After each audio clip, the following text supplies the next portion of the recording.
In this video, we will discuss examples of objects, so it will be clearer to us. First, I have taken a variable first. It's a global variable. Now in this, I am making an object. var student. I have made student as object, which is closing here with yellow brackets. I have given it a name, middle. In one object, we can create another object. Second object I have made, detail, with detail's name I have kept last. In this, I am making a function of getName and I am alerting this with this dot name. Now, when I will come out of this, student was its main function. I call that with getDetail.getName. It will have getName.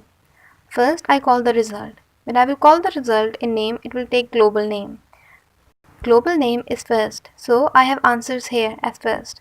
Now in student.detail.getName is written last, so it will take last name.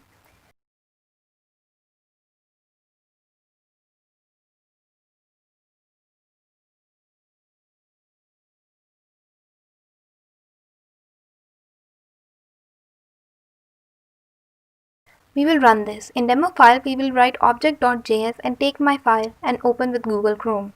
We have first, then last. We give the order like this.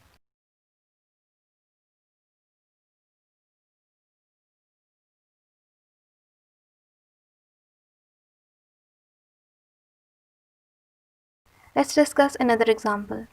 Here I have made a function and named it as task and have given a message with this dot message, learning.js. Now I have to call this function and I have to make the object constructor.